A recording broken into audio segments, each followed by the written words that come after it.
Hello दोस्तों, आप सभी को नमस्कार। दोस्तों, थोड़ा स्पीड में चेंजिंग किया गया है। स्पीड इस डिक्टेशन की 85 वर्ड पर मिनट रहेगी, जिसमें टोटल शब्दों की संख्या है 612 शब्द। तो फ्रेंड्स, डिक्टेशन स्टार्ट करते हैं। डिक्टेशन ठीक 3 सेकंड बाद स्टार्ट होगा। स्टार्ट। स्वतंत्रता प्राप्ति के पश्चात से ही भारत की राजनीति के क्षेत्र में पतन का बहुमुखी रूप देखने को मिल रहा है। विराम। स्वतंत्रता की आकांक्षा में भारतीयों ने जो सपने संजोए थे, वे आज राजनीति के पैंतरेबाजों के काले कारनामों के कारण ध्वस्त हो रहे हैं। विराम। आज प्रत्येक वर्ग और प्रत्येक स्तर का भारतवासी स्वयं को असंतुष्ट, क्षुब्ध और कुंठित अवस्था में पा रहा है, किंतु व्यवस्था के मकड़जाल में इतना फंसा हुआ है कि चाहकर भी कुछ कर पाने में असमर्थ है। विराम।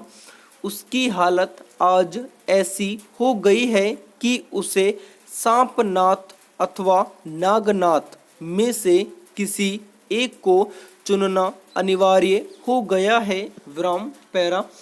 देश में राजनीतिज्ञों का एकमात्र लक्ष्य सत्ता प्राप्ति ही रह गया है, क्योंकि किसी प्रकार एक बार सत्ता से जुड़ जाने के बाद वे विशिष्ट वर्ग में पहुंच जाते हैं, जहां अनेक प्रकार की सुविधाएं और असीमित अधिकार उन्हें मुफ्त में ही प्राप्त होने लगते हैं।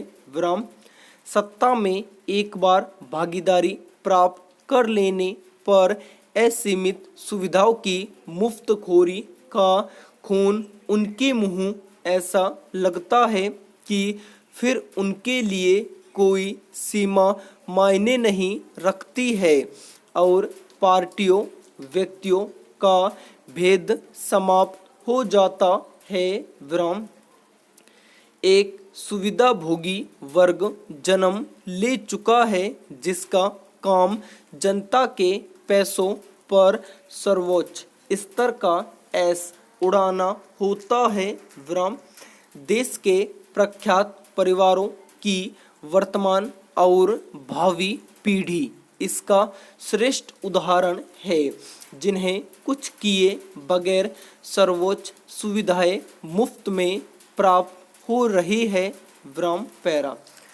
देश की इस निरंतर बिगड़ती स्थिति और देश में उच्च स्तरों पर व्याप्त भ्रष्टाचार तथा अपराधीकरण के विरुद्ध अंततः देश की त्रस्त जनता को ही कदम उठाना होगा। विराम। अकल्पनीय सुख सुविधा भोगने वाले भला क्यों अपने पैरों पर कुल्हाड़ी मारेंगे। विराम। कष्ट तो जनता को ही होता है, जनता की ही गाढ़ी कमाई को माल ए मुफ्त दिले बेरहम की तर्ज पर स्वाहा किया जाता है। विराम।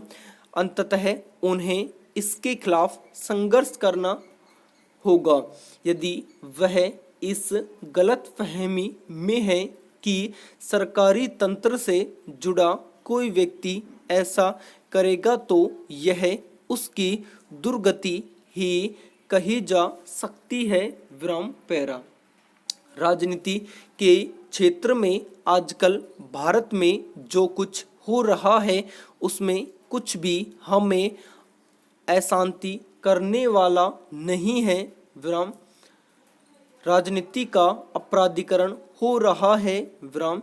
राजनीति के अपराधीकरण एवं अपराधियों के राजनीतिकरण के कारण लोकतंत्र में सामंती प्रवृत्तियां उत्पन्न हो रही है और जनता द्वारा चुने गए प्रतिनिधि व सरकारी कर्मचारी राजसत्ता की व्यक्तिगत तथा पारिवारिक स्तर पर लूटने व खसोटने में लगे हुए हैं। विराम। राजनीतिज्ञ येन केन एक बार चुनाव की वेतरनी किसी भी पार कर ले, फिर तो उनकी पोबार है होती है विराम। इसी प्रकार एक व्यक्ति किसी प्रकार जोड़ तोड़ करके सरकारी नौकरी हासिल कर ले तो उसके भी वारे न्यारे होते हैं विराम।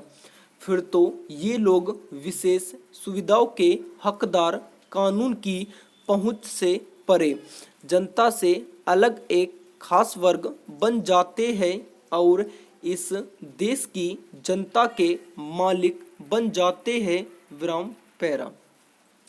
किसी भी प्रकार से एक बार सत्ता का दामन थामते ही ऐसे लोगों की सुख सुविधा का पूरा ध्यान रखना प्रशासन का प्रमुख कर्तव्य हो जाता है। सत्ता में भागीदारी प्राप्त करने के पश्चात मुफ्तखोरी करने, शासन का व्यक्तिगत एवं पारिवारिक स्तर पर उपयोग या दुरुपयोग करने, सिफारिशबाजी, भाई भतीजावाद, नैतिक अनैतिक साधनों से धन प्राप्त करने आदि के रास्ते से अपने निजी अधिकार बढ़ाने की जो प्रवृत्ति प्रारंभ होती है, वह पार्टियों और व्यक्तियों के भेद को मिटाती हुई भ्रष्टाचार, रिश्वतखोरी, कमीशनबाजी, धोखाधड़ी करने आदि के चक्रव्यूह में फंसाकर राजनीति को सफेदपोशों अथवा नकाबधारियों का आश्रय स्थल बना देती है विराम पैरा। कहाँ राजा भोज और कहाँ गंगू तेली, निसंदेह दोनों के बीच में अपूरणीय अंतर है, किंतु जब ये दोनों ही देश की स्थिति, शासकों एवं प्रशासकों की गतिविधि को लेकर चिंतित एवं क्षुब्ध हो तो स्पष्ट है कि दाल में कुछ काला अवश्य है, अर्थात समस्या गंभीर है। संपूर्ण विराम।